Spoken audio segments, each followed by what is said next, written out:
परभणी महानगर news network में आपके साथ शेख इफ्तिखार।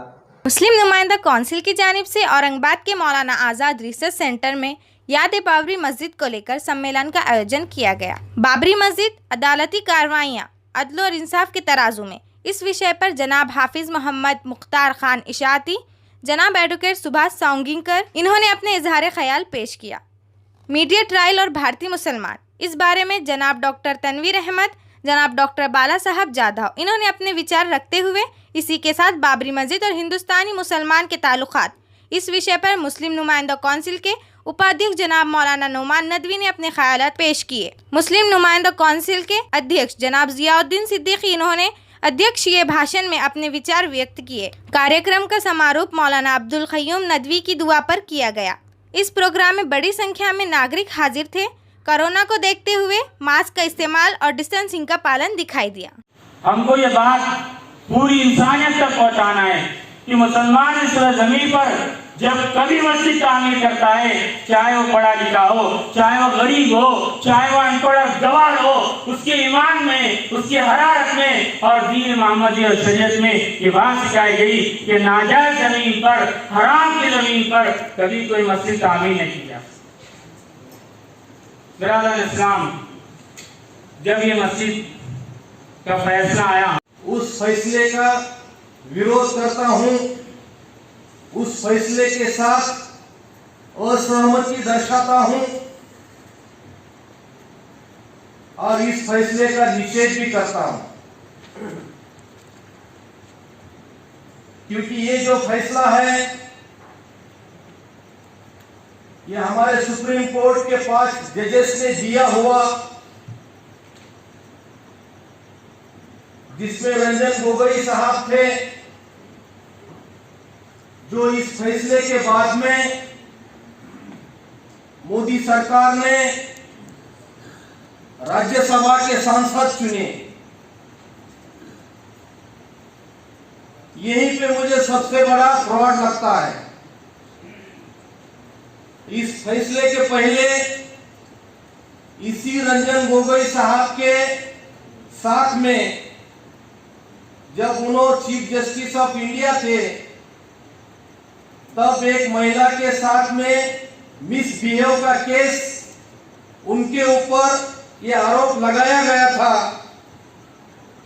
शायद ये एक डर उनके मन में होगा।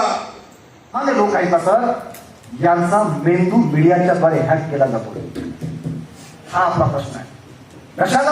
अरे ईव्हीएम किती केलं तर निर्जीव वस्तू आहे, पण ज्या वेळेस जिवंत माणसाचे माइंड हॅक केले जातात, त्यावेळेस तो माणूस प्रत्येकाबद्दल एक दुसऱ्या जातीबद्दल, दुसऱ्या धर्माबद्दल एकमेकाकडे संशयाने पाहायला लागतात। हा खरा धोका या भारतामध्ये मला वाटतं मीडिया ट्रायलच्या माध्यमातून निर्माण झाला आहे। त्यामुळे लक्षात घेतलं पाहिजे, सर म्हणाले की शिखांचं आंदोलन असेल, खलिस्तानी मोकळं व्हायचं, मुसलमानांचं आंदोलन असेल, पाकिस्तानमधून पैसा हो, पाकिस्तान फक्त मुसलमानच नाही। ज्या वेळेस ब्रिगेडच्या नवीन काळामध्ये ब्रिगेडचं आंदोलन सुरू झालं, त्या काळामध्ये आमच्यावर सुद्धा आरोप केले गेले की संभाजी ब्रिगेडला पैसा पाकिस्तानमधून येतो, बरोबर आहे। अशा पद्धतीनं बदनाम करण्याचं कारस्थान या लोकांच्या हातामध्ये मीडिया असल्यामुळे चालत आहे। आणि अजूनही सोशल मीडिया मुंबई पोलिसांना बदनाम करण्यासाठी तब्बल 80,000 फेक अकाउंट्स या मुंबई पोलिसांना बदनाम करण्यासाठी फेक अकाउंट काढले, की आयटीसीच्या लोकांनी काढले, ते आपण लक्षात घेतलं पाहिजे। म्हणजे मीडियाची ताकद। आता आपण याच्यावर काय केलं पाहिजे? मग याच्यावर एकच आहे की असे जाहीर कार्यक्रम घेऊन लोकांचं प्रबोधन करणे, लोकांना वस्तुस्थिती समजून सांगणे, जे सत्य आहे ते लोकांपर्यंत गेलं पाहिजे।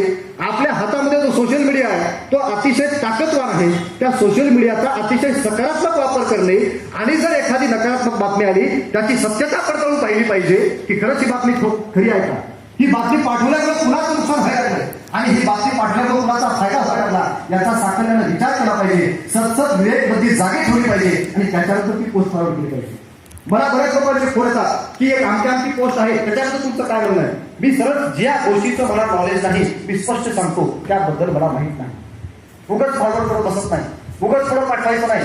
म्हणून व्हॉट्सअप इलेक्ट्रिक शिकणारी जी पोरं आहेत ही सुद्धा आजच्या काळामध्ये अतिशय धोकादायक, ही समाजाला धोका देणारी माणसं निर्माण व्हायला लागली आहे, ही विचार केला पाहिजे। ती कंगनावर ट्विट करायला लागली, पंजाबची एक म्हातारी आहे, 60-70-80 वर्षाचं वय आहे, ती त्या शेतकऱ्यांच्या आंदोलनामध्ये गेली तर तिने ट्विट करून सांगितलं, हे लोक शाहीन बाग की गुड़िया 100 रुपये के कहा दी जाती, ही घटी सांगायला लागली। किती वाईट अवस्था आहे. आणि त्याच्यानंतर लक्षात आलं की ती बुडियामध्ये शाहीबागची नव्हती, तर ती एक शेतकरी आहे. ती महिला एवढी स्वाभिमानी म्हणाली, इतकी स्वाभिमानी आहे, तिने सांगितलं आता घंटागारावर मला तुला आंदोलन करण्यासाठी 100 रुपये घेण्याची गरज नाही. जर कोरोनामुळे तुझं काम गेलं असेल तर माझ्या शेतामध्ये येऊन काम कर, तुला रोज 100 रुपये द्यायची ताकद पाहिजे. ठीक आहे, ही आमची माणसं आहे. ह्या ताकदीची माणसं आपण ओळखली पाहिजे आणि यांच्यासाठी आपण उभं राहिलं पाहिजे. खऱ्या अर्थानं शेतकऱ्याचं आंदोलन जे चालू आहे, मला वाटतं की शेतकऱ्यांना आपण सपोर्ट केला पाहिजे, सगळ्यांनी सपोर्ट केला पाहिजे. कारण ही जे माणसं आहेत, मैं तो फकीर हूं, मैं क्या झोला लेके जाऊंगा, आता झोला घेऊन जायची वेळ आलेली आहे. बरोबर आलेली आहे वेळ. इतकं प्रचंड हाताळलेलं आहे, दाखवत नाहीये. आणि मग मीडियामध्ये शेतकऱ्यांच्या बातम्या दाखवतात का? किती लोकांनी तबलिगीच्या 11,000 बातम्या दाखवल्या, किंवा 1000 बातम्या शेतकऱ्यांच्या दाखवा. आणि जो शेतकरी या जगाला पोहोचायचं काम करतोय त्याच्याबद्दल सुद्धा तुमच्या तोंडातून जर शब्द निघत नसेल तर खऱ्या अर्थानं सावंगीकर सर म्हणाले की या देशाची व्यवस्था मनवादी आहे, ती मनवादीच आहे. कारण वेदामध्ये काय सांगितलंय? शेती करू नये, कुणी करू नये, ब्राह्मणी करू नये शेती, असं सांगितलं नाही. शेतातलं खाऊ नाही सांगितलं का?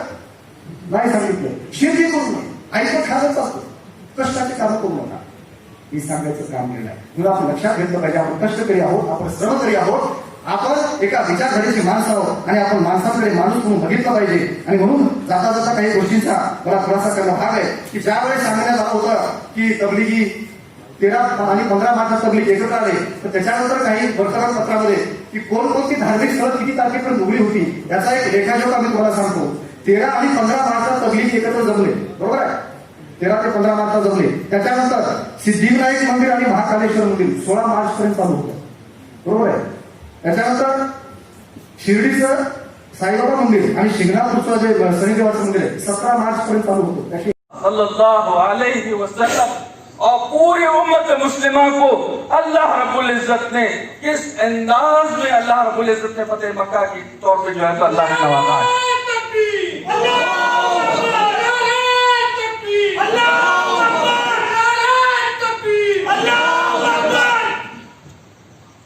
ये हमारी तारीख है, ये हमारी तारीख है. और याद रखिएगा,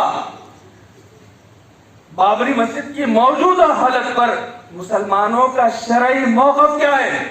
अगर मैं एक जुमले में कहूं, एक जुमले में अगर मैं कहूं तो इसका जवाब है ला इलाहा इल्लल्लाह मुहम्मदुर रसूलुल्लाह सल्लल्लाहु अलैहि वसल्लम.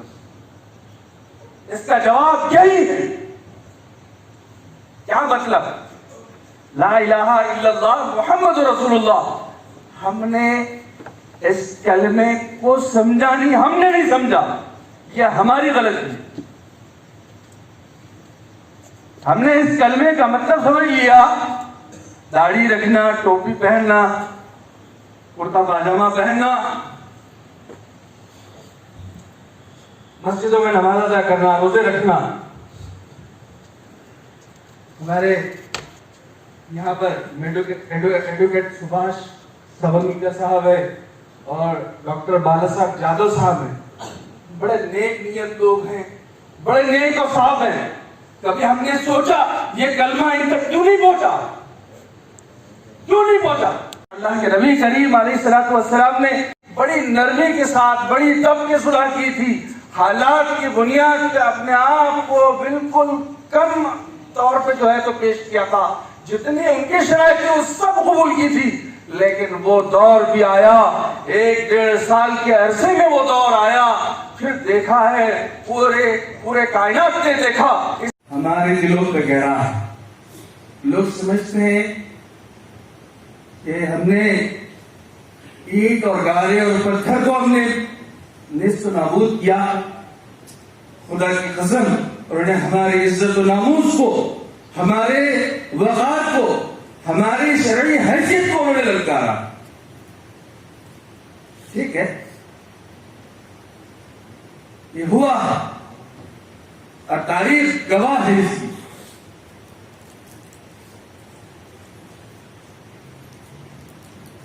इसके बाद जिस तरह के मामला हमारे मुल्क के अजीज हिंदुस्तान भारत में पेश आए हैं,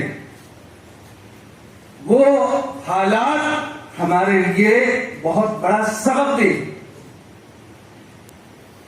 और याद रखिएगा, ہم یہ سوچتے ہیں کہ بھائی ہمارے فیصلے یہاں کے ملکوں کے جو ہے ملک کی حکومت جو عدالت کے فیصلے ہیں وہ ہمارے حق میں نہیں آئے, بلا شبہ نہیں آئے. اللہ کے یہاں اللہ کا فیصلہ یہ رہا. آپ دیکھیے ان کے اٹھا کر جو لوگ اس میں کلیدی طور پہ شامل تھے ان کا انجام اللہ نے کس انداز میں کیا. آپ دیکھ لیجئے اٹھا کر ان کو, اور یاد رکھیے گا یہ بات آج, اور ایک بات ذہن میں رکھ لیجئے گا, اللہ کی جو فیصلے ہیں وہ ہماری سمجھ سے بالاتر ہیں. کبھی تو آپ کو لگے گا, آپ رسول اللہ صلی اللہ علیہ وسلم کی زندگی اٹھا کر دیکھیں گے, آپ کو محسوس ہوگا صلح حدیبیہ کا موقع تھا جب ان مسلمانوں نے اللہ کے نبی کریم علیہ الصلوۃ والسلام نے بڑی نرمی کے ساتھ بڑی دب کے صلح کی تھی. حالات کی بنیاد پہ اپنے آپ کو بالکل کم طور پہ جو ہے تو پیش کیا تھا, جتنی ان کی شرائط تھی وہ سب قبول کی تھی. لیکن وہ دور بھی آیا, 1-1.5 سال کے عرصے میں وہ دور آیا, پھر دیکھا ہے پورے کائنات نے دیکھا, اس آسمان نے دیکھا, اس زمین نے دیکھا کہ رسول اللہ صلی اللہ علیہ وسلم اور پوری امت مسلمہ کو اللہ رب العزت نے کس انداز میں اللہ رب العزت نے فتح مکہ کے طور پہ جو ہے تو اللہ نے نوازا ہے.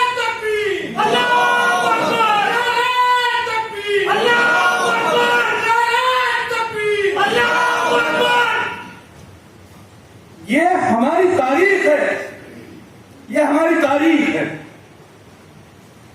اور یاد رکھیے گا بابری مسجد کی موجودہ حالت پر مسلمانوں کا شرعی موقف, یہ اجلاس سے ہم کو بلانے کی کوشش کی. میں 2-3 باتیں آپ کے سامنے رکھنا چاہتا ہوں کیونکہ گفتگو بھی ہوئی ہے اور آپ نے ہمارے معزز مقررین کو سنا ہے اور انہوں نے بہت صاف صاف بات رکھی. کسی مسلمان میں اتنی ہمت نہیں ہے کہ سپریم کورٹ کے سامنے کھڑے رہ کر یہ کہہ سکے کہ سپریم کورٹ تم نے غلطی کی ہے, اور تم خدا نہیں ہو کہ ہر وقت سچی بات کرو. تم سے غلطی ہو سکتی ہے اور آپ نے غلطی کی ہے, یہ کہنے کی ہمت یہ لوگوں کے اندر ہے. یہ وہ بہادر ہیں جو ہمارے سامنے آ کر یہ بات کہہ رہے ہیں کہ دیکھو معاملہ تمہارا ہے لیکن کہنے کی ضرورت ہم رکھتے ہیں. خدا کرے کہ یہ سچائی کو قبول کرنے کا حوصلہ ہمارے اندر ہو اور ہم بھی کل کھڑے رہ کر حق کی طرفداری کا اعلان کریں. غیر جانبدار رہنا, کڑ کر مرنا, خوف و ہراس کی زندگی بسر کرنا, یہ ہمارے اوصاف نہیں ہیں. یہی ہم نئی نسل کو ٹرانسفر کرنا چاہتے ہیں کہ ہمت اور حوصلے کے ساتھ کم سے کم حق بولو. بھائی بابری مسجد تو چلی گئی ہے, دور دور تک ہمیں نظر نہیں آتا کہ ملے گی, لیکن کیا ہم سچ بولنا بھی بھول جائیں, حق بولنا بھی بھول جائیں, اپنے شرعی موقف کو بیان بھی نہ کریں, اس درد کا اظہار بھی نہ کریں جو درد ہمارے دلوں میں پل رہا ہے, جس سے پورا ناسور بن چکا ہے, اس کا بھی اعلان نہ کریں, تو پھر ہماری مسلمانیت ہمارے ایمان کس کام کی ہے. دوسری بات, اس بات کو اچھی طرح سمجھ لیجیے کہ بھارت میں دہشت گردی کا سب سے بڑا واقعہ ڈیمولیشن آف بابری مسجد. ہم بم بلاسٹ کو دہشت گردی سمجھتے ہیں, گودرا کانڈ کو دہشت گردی سمجھتے ہیں, بابری مسجد کا ڈیمولیشن یہ سب سے بڑا ٹیررسٹ ایکٹ ہے یہاں پر, کیونکہ سارے ٹیررسٹ ایکٹ اسی سے جا کے جڑتے ہیں. کیا ہوا, 6 دسمبر 1992 کو بابری مسجد شہید کی گئی. اس کے بعد جو فسادات ہوئے بامبے کے اندر, بھوپال کے اندر, احمد آباد کے اندر اور جو ملک کے دوسرے علاقوں کے اندر, ان فسادات کا جو ریاکشن ہوا وہ کیا ہوا, اس کا ریاکشن بم بلاسٹ ہوا. یہ بات ہمیں تسلیم کرنا چاہیے کہ 93 کا جو بم بلاسٹ تھا جو بامبے کے اندر ہوا وہ بابری مسجد کے ڈیمولیشن کا ریاکشن تھا. لوگ کہتے نہیں ہیں, میڈیا کہتا نہیں ہے, لیکن یہ حقائق ہیں کہ بابری مسجد کے ٹوٹنے کے بعد جو فسادات بامبے میں ہوئے ہیں اور جو ننگا ناچ کھیلا گیا ہے مسلمانوں کے ساتھ, جو ظلم و ستم کیے گئے ہیں, سری کرشنا رپورٹ اٹھا کر دیکھ لیجیے, ایک ایک پنا آپ کو حقائق کی طرف بتا دیتا.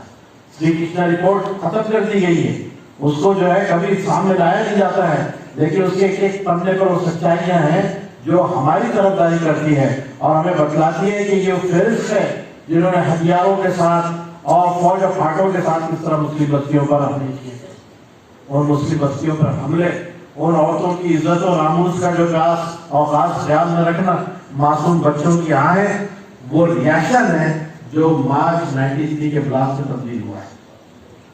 لیکن آپ کیا سمجھتے ہیں یہ ایسی ہو گیا؟ یہ بلاسٹ ایسی ہو گیا؟ یہ بلاسٹ ایک چین ریاکشن کے نتیجے میں ہوا کہ انہوں نے دیکھا کہ مسلمانوں کے ساتھ کیا رویہ اختیار کیا گیا ہے، اور یہ حالات بابری مسجد کے ڈیمولیشن کے بعد میں، اگر ڈیمولیشن نہیں ہوتا، بامبے کے فسادات نہیں ہوتے تو مارچ 93 کا بلاسٹ بھی نہیں ہوتا۔